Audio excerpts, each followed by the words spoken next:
Okay, Mike just started recording, so I think that means we need to call the meeting to order. Thanks, Mike. Now we'll go ahead and get started. So today, September 23rd, 2021, Lake County Council Mayor's Transportation Committee, 9 o'clock is our usual start time. I'm Bob Phillips, the Village of Deerfield, and I'm getting some feedback on my mic, but so I'll call the meeting to order, and as we normally do, we do roll call to start the meeting. Mike, can you run through roll call, please? Sure. I'm going to start with the municipal folks that I see on the line, and then check if I missed anyone, and then we'll move to the others in attendance. So Ryan Minkowski from Bannockburn. Here. Morning. Mark Huber, Beach Park. Here. Darren Monaco, Buffalo Grove.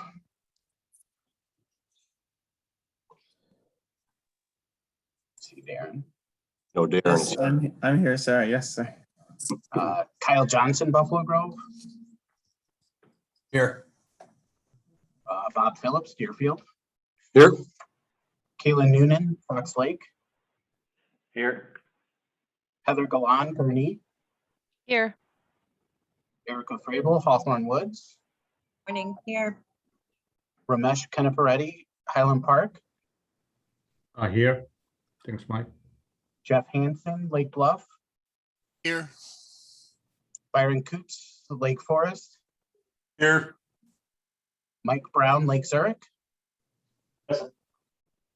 Shane Schneider, Lake County DOT. Good morning here. Joe Serdam, Lake County DOT. Here. Kevin Carrier, Lake County DOT. Good morning, everyone. Here. Paul Kenzier, Libertyville. Here. Wally Dietrich, Lincolnshire. Here.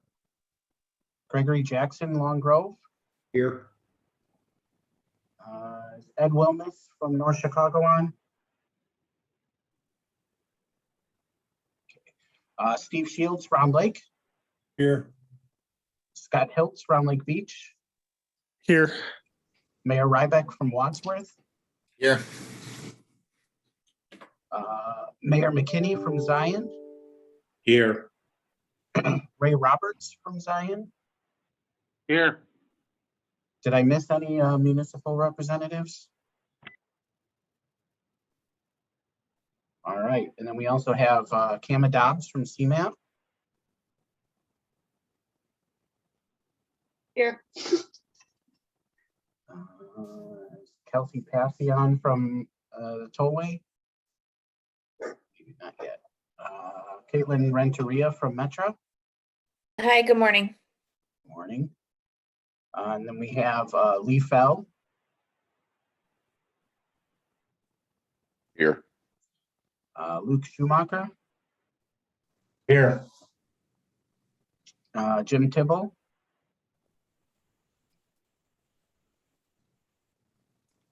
Dwayne O'Laughlin. Jim Tibble's here. I'm here. John Vanna.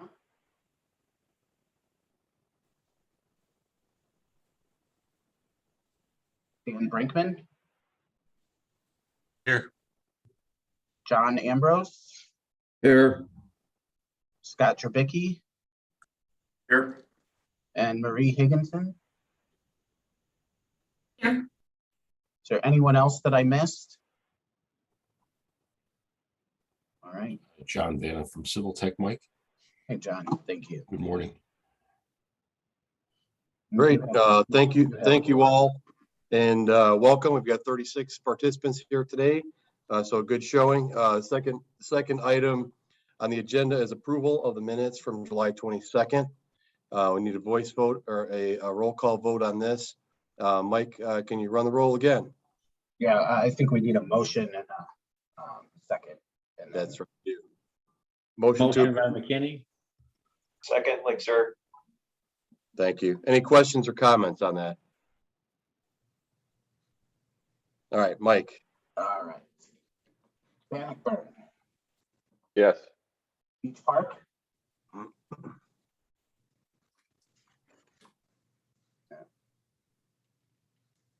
Buffalo Grove, Yes. Deerfield. Yes. Fox Lake, Yes. Kearney, Yes. Hawthorne Woods, Aye. Highland Park, Aye. Lake Bluff, Aye. Lake Forest, Yes. Lake Zurich, Aye. Lake County DOT, Yes. Libertyville. I have to abstain. I was not here. All right. Lincolnshire, Yes. Long Grove, Yes. Round Lake, Aye. Round Lake Beach, Wadsworth, Aye. and Zion. Yeah. Aye. All right. Great, motion passes. Move on to agency reports. Mike, unless anything has changed from earlier this morning, looks like we're going to have 3 reports today. So we're going to skip both the IDOT reports and move right into the tollway report. Kelsey? I don't see Kelsey on. Maybe we're skipping tollway. Okay, we'll move on. We'll move on to CMAP report. Kama? Great. Good morning, everybody, and thank you. Just a couple of items. Wanted to report that the CMAP office is now open daily at approximately 50% capacity. So all of us staff are assigned to teams on a rotating schedule for in-office and remote work. My team is at home today.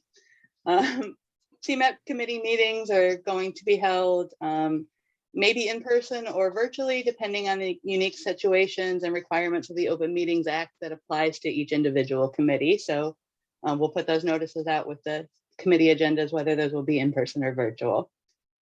If you haven't already, I encourage you all to register for CMAP's first ever State of the Region event that will be held virtually on Thursday, October 7th at 10 a.m. The event's going to include a State of the Region address by Executive Director Aaron Alaman, as well as a ceremony celebrating the winners of CMAP's 2021 Regional Excellence Awards. So should be a great program. Just some quick funding program updates. On September 9th, both the STP and CMAC project selection committees met to review public comments and approve the FY 2022 to 2026 STP shared fund active and contingency programs and the CMAC and TAP programs for those same federal fiscal years. Staff has prepared a TIP amendment incorporating those programs for Transportation Committee consideration this Friday, and then the CMAP Board and NPO Policy Committee will consider the programs and TIP changes on October 13th at their joint meeting. So following that action by the board and NPO, award letters will be issued for those programs. A couple of funding opportunity reminders. IDOT has opened 2 calls for projects. The first is for the Truck Access Route Program, or the TARP program. So there's about $7 million available in state fiscal year 23 for the TARP program. And that's available for roadway sections that are eligible for upgrading to a designated truck route. Those applications are due October 15th. And then also the Safe Routes to School call for projects is open. Those applications are due, excuse me, on Thursday, September 30th. And of course, we know that program supports projects and programs that enable and encourage walking and bicycling to and from schools that serve kindergarten through 8th grade. For this year's cycle, IDOT's only accepting infrastructure projects sponsored by local governments for funding, and those will be funded at 80%, requiring a 20% local match. I know that there is a requirement in the application for Safe Routes to Schools for letters of concurrence from the local MPO, which would be CMAP. So if you're working on an application and haven't already reached out for that letter of concurrence, you can do so by either forwarding your request to Mike, who will forward it to us, or you can forward that directly to Terry Dixon, and her email address is tdixon@cmap.illinois.gov. You're also welcome to send them to me if you have me in your address book already, and I can get those to Terry. Lastly, I just wanted to let everyone know that hadn't heard that IDOT is currently seeking input on preliminary release of a data-driven decision tool. This tool will help IDOT make investment decisions on capacity projects throughout the state. There's a short survey. It takes about 5 to 10 minutes to complete.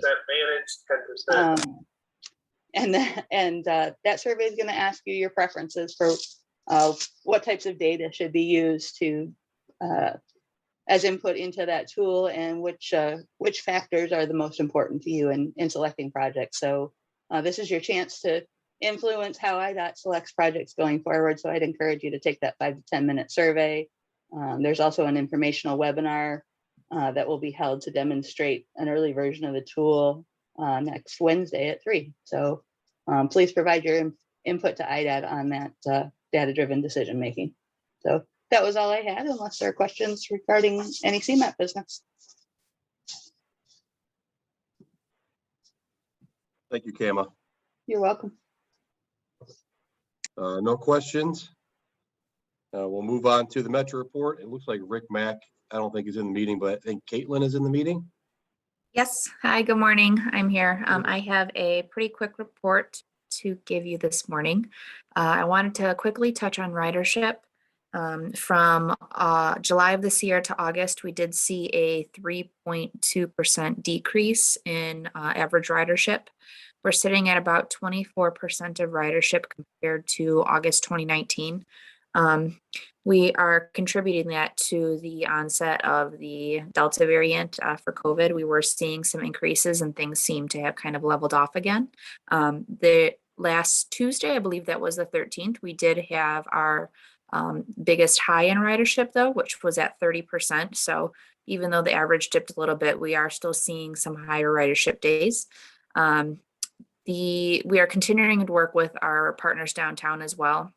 And we're hearing that the return to work plans have been delayed, again, due to that resurgence of the Delta variant. Businesses are now reporting that their offices are going to return to work after the new year. So we continue to work with them and monitor closely if any schedule adjustments have to be made based on their return to work plans. The commuters that are currently using our service, many have shifted to using our new $10 all-day pass. This pass was implemented at the start of the pandemic and it's received a lot of popularity. So we're actually going to keep it on until at least December 31st now of this year with, we'll again reevaluate, but it's possible that it may become a permanent ticket. And I did want to mention that there were some schedule changes made to the UP North line on September 13th. 2 of the off-peak trains were discontinued. However, other trains have adjusted their schedules to make sure that those stops aren't missed. All of that info can be found on metro.com. And then again, we're just continuing to monitor our ridership and make those schedule adjustments as needed. And with that, I'd be happy to answer any questions.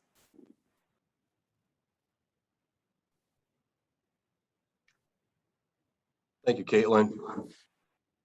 So that concludes our agency reports. Hopefully at our January meeting, we can get everybody on board and get a full set of reports at that meeting.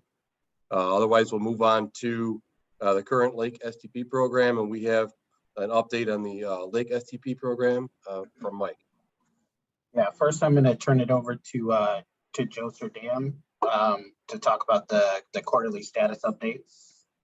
So I'll turn it over to Joe. Thanks, Mike. Good morning, everyone. Just want to start off by saying thanks to all the project sponsors who have submitted their quarterly status update reports during this cycle. And I just want to take a moment to remind those who haven't had a chance to submit their reports yet that the deadline to get those turned in is September 30th. Following the meeting, Mike and I, either hopefully sometime this afternoon or tomorrow morning, we'll be sending out an email reminder to those communities. And then if you have any questions about getting those in or updating them, feel free to reach out to us. All right. Thanks, Joe. So I'm going to go ahead and pull up the council program here. I realized after I sent out the full meeting packet that including the COVID relief funds made that PDF very hard to read. So apologies for that, but we'll try to clean that up. But there have been pretty significant changes to the council program since we last met. We had been talking last time about COVID relief funds coming into the council, as well as some changes to the funding amounts for the SDP program. Those have all now been realized, and CMAP issued some guidance for the use of the COVID relief funds. So that guidance called for the COVID relief funds that the council received needed to be programmed in federal fiscal year 2022. And it needed to be programmed on projects that were either in our active or contingency program, and projects that would either advance equity in the region, safety projects, or innovation projects. And so CMAP, as part of that guidance, asked all of the councils to put together a program of projects for the use of those funds. Let me back up just 1 second. So if we didn't have those types of projects available in 2022, we could program other projects so that we could advance those types of equity, safety, and innovation projects in later years. So that was one part of the guidance, and we did take advantage of that as well. So the council, through the SDP formula, was how the COVID relief funds were distributed to the council. And so we received $2,304,067 in CRISA funds from the second COVID relief package. So we put together a program of projects to take advantage of those funds. And using the CMAP guidance, we moved some projects from later in our program. Zion's 27th Street resurfacing project had been programmed in fiscal year 2025 and was advanced to fiscal year 2022 with the COVID relief funds. And also Round Lake's Wild Spring Drive project was also advanced from 2025 to 2022. And then Lincolnshire had a project, Barclay Boulevard, that had been split into 2 stages in fiscal year 22 and 23. And with these COVID relief funds, we're able to move that entire project into fiscal year 2022. So the COVID relief program takes the $2.3 million that the council got, and by advancing other projects from the contingency list and moving projects around, we're able to fund with a combination of these COVID relief funds and SDP funds, $5.4 million worth of projects. And we're also investing $2.5 million in very high need communities and $1.4 million in high need communities as a part of this COVID relief package. So that's a quick summary of sort of the COVID relief, but coupled with that, we also received new funding marks for our SDP program. So our fiscal year 2022 program funding availability went up about $508,000, and then in 2023 through 2025 increased about $452,000 each year. So that, coupled with the $2.3 million in COVID relief funds, we had significant funding to program in our program, and we made quite a few changes. So anything that was in that handout or is on our program in yellow is a change from the previous program. As you can see, there are changes throughout the program. And so we were able to, as I mentioned, advance the projects in Zion and Round Lake and Lincolnshire. Also, Lake Forest had requested that their Everett at Illinois 43 project be moved from fiscal year 23 to fiscal year 2025, that was accommodated. Highland Park had requested that their West Park Avenue project be moved from 2022 to 2023, and that was accommodated. Then we also had 3 projects that were advanced from the contingency list into the active program. Bannockburn's Telegraph Road in fiscal year 23. Phase 2 engineering for North Chicago's Argonne and Lewis intersection improvement project in fiscal year 23. And then Highwoods Washington Avenue resurfacing project in fiscal year 2025. On top of those 3 new projects from the contingency list, we were also able to provide a number of cost increases. We had a number of projects that in our previous program, when we had a smaller funding mark, were not funded at 80%, but had requested it when they applied. So we were able to give cost increases to Round Lake's Wild Spring Road project, Lincolnshire's Barclay Boulevard, Vernon Hills, Lakeview Parkway, Round Lake Beach Hook Drive Extension, Grant Township, Fish Lake Road, Lake Forest, Everett at Waukegan, and Highland Park's Clayview Road Stage 1. And then the last piece of this and the action item that I wanted to bring before the council today is a cost increase request for Buffalo Grove's Brandywine and Thompson Stage 3. So the council rules allow staff to approve up to a 20% cost increase, provided funding is available. And Buffalo Grove had submitted a cost request to see if any funds could be accommodated for Stage 3 of their Brandywine and Thompson project, which was previously funded at about 30% federal funds. So that the 20% that staff is able to approve is about $233,000, and the updated program does reflect that cost increase. But in fiscal year 2022, we also have an additional $467,230 that are currently unprogrammed.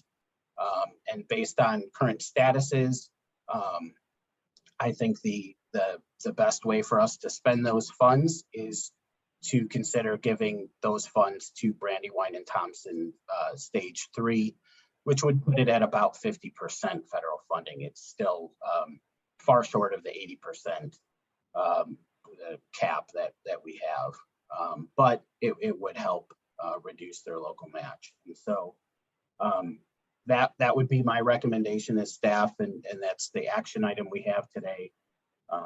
But I guess in summary here, with all of these changes, every sponsor, not necessarily every project, but every sponsor that has a project now in our active program was touched in some way with all of these changes and these additional funds. So we were able to accommodate projects from the contingency list, advanced projects, and provide some cost increases as well. So if there are questions on any of the changes, I'm happy to try to take them. We did follow the hierarchy for active program management that the council has approved. That is the process that we use throughout all of this. So if there are questions, we can take that, and then the action item request is to consider the additional cost change for Buffalo Grove's project.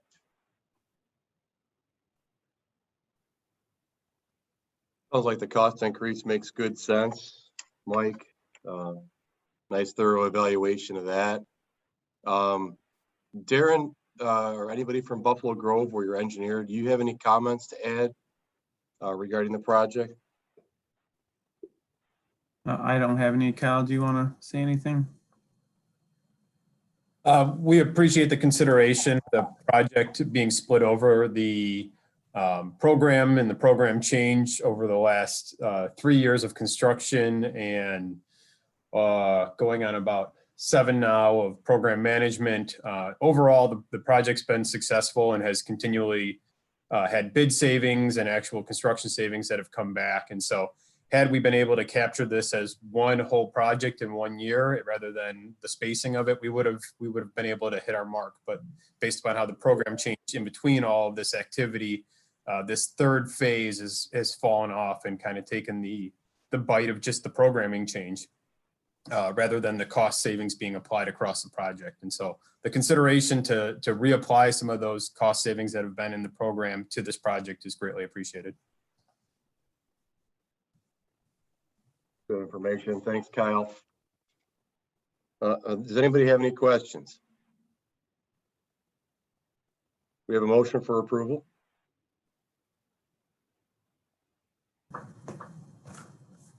So moved. Buffalo Grove, can I do that? I don't think you can do that, Darren. I'll make a motion to approve this Highland Thank you. Park. Second, Mike Zerg. Great. Mike, roll call, please. Bannockburn, Yes. Beach Park, Aye. Buffalo Grove, Yes. Deerfield, Yes. Fox Lake, Yes. Kearney, Yes. Hawthorne Woods,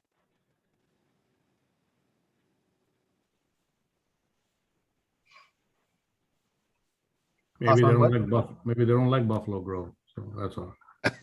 Kidding. Highland Park, Yes. Lake Bluff, Yes. Lake Forest, Yes. Lake Zurich, Aye. Lake County DOT, Aye. Libertyville, Yes. Lincolnshire, Yes. Long Grove, Yes. Round Lake, Aye. Round Lake Beach, Aye. Wadsworth, Yes. Aye. and Zion. Aye. Motion passes. Thank you. Moving on to 2022 call for projects, and we have some changes that Mike's going to discuss with the STP guidebook and methodology. Yeah, so we have a call for projects coming up in January. And as we talked at the last meeting, there was really 2 items for change in the scoring that we needed to do. And so one was around the Onto 2050 regional priorities. Those need to be at least 25% of our total score. So we have a 200-point scale, so at least 50 points. And last time we had that all 50 points were if a project sponsor had adopted a complete streets policy or ordinance. You know, as we discussed last time, CMAP told us in pretty clear terms that would not be acceptable moving forward to have all 50 points dedicated to that. So we are proposing some changes.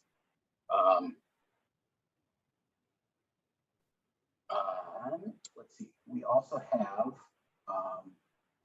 so the changes that I'm proposing, and I realize that in my track changes here, it's not the clearest way to do this, and I apologize for that. So let me kind of talk through what the intent is and see if there are questions based on this. So the points would still total 50 points for this, but be split over a couple of different categories. So 25 points if a sponsor had a complete streets policy or ordinance, 10 points if the project that is being applied for also includes complete streets elements. And I think we would define that as new pedestrian accommodations being put into the project. And then in terms of the reinvestment area criteria, proposing using the IEPA's environmental justice area map. And if a project was within one of the IEPA's environmental justice areas, it would receive 15 points. If it was within a buffer area that they show on the map, it could score 7 points. So the maximum points then would be 50 points. And I did realize yesterday in a conversation with one of our sponsors that I have a typo in the points, not under the roadways and intersections, but under the resurfacing and rehabilitation. The new pedestrian accommodation should also be 10 points, not 15 points that was included in the packet to again total 50 points. The other change was the sustained participation. So we discussed this last time as well. We had originally given 15 points as an incentive to be on the contingency list. But as we discussed, every project that was not funded said they wanted to be on the contingency list. And if we give them all 15 points, we may as well give them all 0 because that does nothing to help us distinguish and pick projects. So the proposal here is to still keep it as a total of 15 points, but change it to 5 points if really there's been no project activity while you were on the contingency list. But if the project completes a milestone while on the contingency list, it would get additional points, and 2 milestones, would be the total of 15 points. And those milestones are the typical project milestones that we would think of, a phase 1 or a phase 2 kickoff meeting, getting design approval, basically being at pre-final plan submission, they're getting biological, cultural, ESR clearance. There's those typical project milestones in the federal process. So those are the 2 changes. No changes to the overall weights of either of those categories, just how we go about scoring them. So that's what's being proposed for the next call for projects. And happy to take any questions if there are any. Hey, Mike, I have a question with the sustained project points. We have a project that we've already kind of completed all of the milestones by the last submission.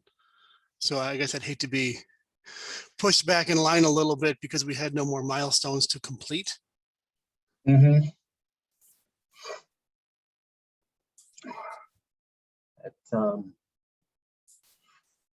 That is a good point, and we let's yeah, we don't want to punish those. You're right. We don't want to try to punish those. Maybe we can change the wording that, if a project is considered, basically shovel ready, could hit a letting, and maybe we add some language here that if a product is ready to obligate funds and ready for construction, that it would receive 15 points. Does that seem like a reasonable change and accommodation? Yeah, I think that would be appreciated by Lake Bluff. That makes good sense, Mike.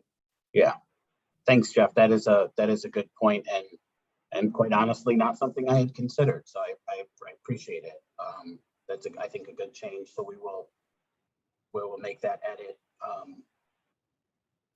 So I think we would look to recommend approval with that correction, and also the correction of the 10 points instead of 15 in the rehabilitation. And then I can update this this document for the full council meeting next week with those changes as well. But yeah, I think that makes sense.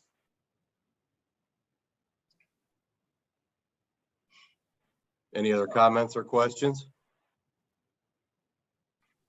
Okay, we're looking to have a motion for approval, including the changes that Mike indicated. Do we have a motion for approval? So moved by Zion. Second, Hawthorne Woods. Roll call, Mike? Yes. All right. Bannockburn. Yes. Beach Park. Aye. Buffalo Grove. Yes. Deerfield. Yes. Fox Lake. Yes. Gurnee. Yes. Hawthorne Woods. Aye. Highland Park. Yes. Lake Bluff, Yes. Lake Forest, Yes. Lake Zurich, Aye. Lake County DOT, Yes. Libertyville, Yes. Lincolnshire, Yes. Lindenhurst, Long Grove, Yes. Round Lake, Aye. Round Lake Beach, Yes. Wadsworth, Yes. and Zion. Aye. Great, motion passes. Moving on to item number 6, meeting schedule for 2022. All right, so as this is our last transportation committee scheduled for this year, we have a proposed set of meetings for next year. Again, meeting quarterly. This also takes into account that we have a call for projects next year and being able to put out a recommended program for a public comment period and also approving that after a public comment period in July.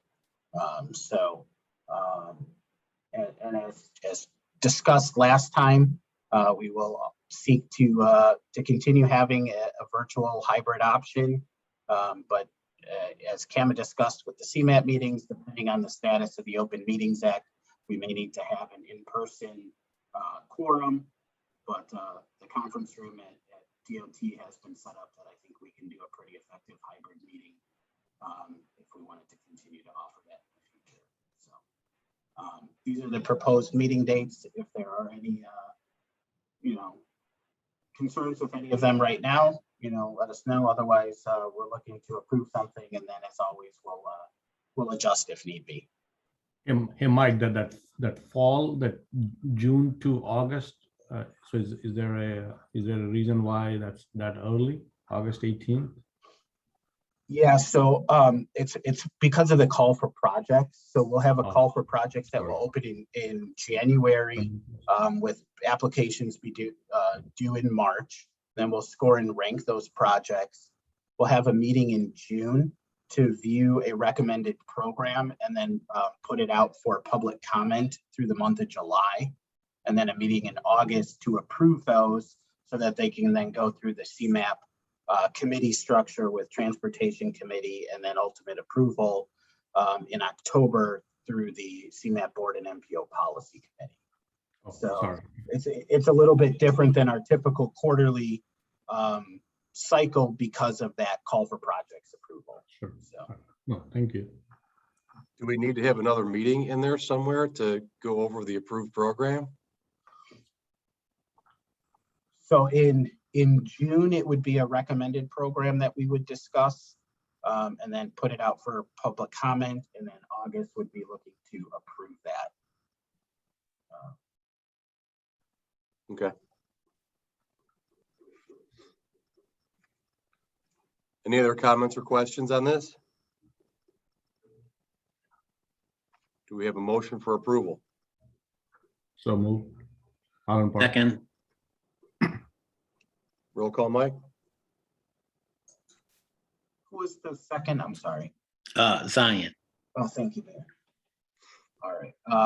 Bannockburn, Yes. Beach Park, Aye. Buffalo Grove, Yes. Deerfield, Yes. Fox Lake, Yes. Gurnee, Yes. Hawthorne Woods, Aye. Highland Park, Yes. Lake Bluff, Yes. Lake Forest, Yes. Lake Zurich, Aye.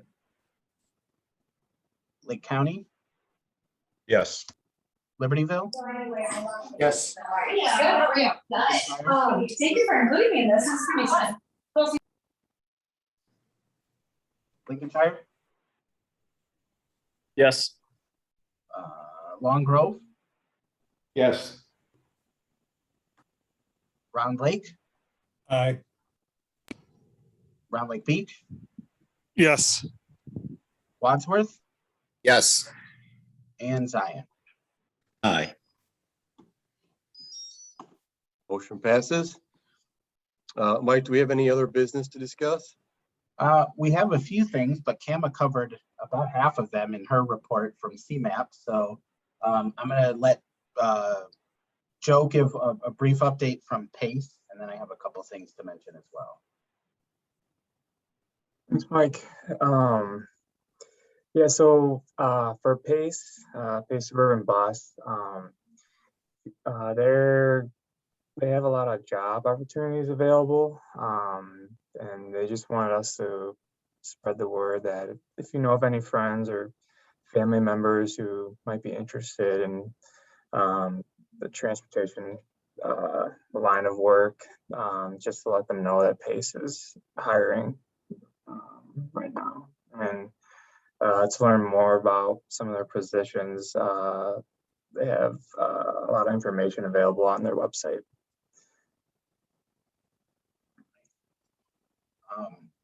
The other thing I wanted to mention is that in the spring legislative session, there was a bill passed that would exempt motor fuel tax from the requirements of GATA, the Grants Accountability and Transparency Act, that was signed by the governor over the summer. That includes MFT and the Transportation Renewal Fund, but it does not include the Rebuild Illinois bond funds that IDOT is distributing. That was not included in the legislation. My understanding is that IDOT is going to be issuing a circular letter shortly that should provide some additional guidance on when those GATA reporting requirements for MFT will be finished and how that is going to wrap up since that has been exempted. So more information to come on that. I don't have a whole lot of details other than they said a circular letter is being drafted and should be out shortly. So, but it was signed, and so it should be coming out soon. And then the last item is that next week the current federal transportation bill is set to expire with the end of the federal fiscal year. The FAST Act expired last year, and Congress passed a one-year extension. I'm sure everybody's aware of all the talk of infrastructure bills in DC. They seem to get more complicated and more messy by the hour the last couple days. So not in any kind of position to make a prediction of what's going to happen, but it sure seems like we're looking at another continuing resolution, at least for a couple months, to extend, keep the government open and probably extend the current transportation reauthorization before there's a new long-term bill. The Senate did pass a new long-term bill and sent it over to the House, but it's in the House is being tied to the $3.5 trillion spending plan that's social infrastructure. There's also defense authorization renewal that needs to happen by the end of next week, keeping the federal government open, and a variety of other things that are really complicating the passage of these infrastructure bills. So still a lot of sausage yet to be made before there's something to come out of this. So CMAP does have a nice summary on their website of what the Senate passed infrastructure bill would do. But in summary for the council program, if it were to pass as the Senate bill is structured, we'd be looking at about a 32% increase, I believe, in SDP funds by federal fiscal year 2026 over where we currently are. It's like a 32 or 34% increase that would kind of follow through all the formulas. Pretty sizable increase. It would be about a 10% increase in the CMAC program, a similar 32-ish% increase in, or no, it's a 70 something percent increase in TAP funds, 76% increase, so pretty sizable in TAP funding. So yeah, that's kind of the update. If they don't pass a continuing resolution. It could affect, projects getting federal authorization and projects being delayed. So that is something for us to keep an eye on, but most people seem to think that a long-term bill will be passed. It's just a matter of at what point. And that's really hard to predict right now. So kind of the update on federal reauthorization. With that, that's all the updates that I have right now. Thanks, Mike. Moving on to public comment. Mike, do we have any public comment via email? I did not receive any public comment. Okay, any public comment from anybody in the room? All right, none, we'll move on. Mike, my agenda says September 23rd for the next meeting, but it looks like you've updated that. So January 20th, 2022, that's the next council meeting. And other than that, I will call the meeting to adjournment. Thank you, everybody. Thanks, Mike. Thanks, mayors. Have a good day, everybody. Have a great day.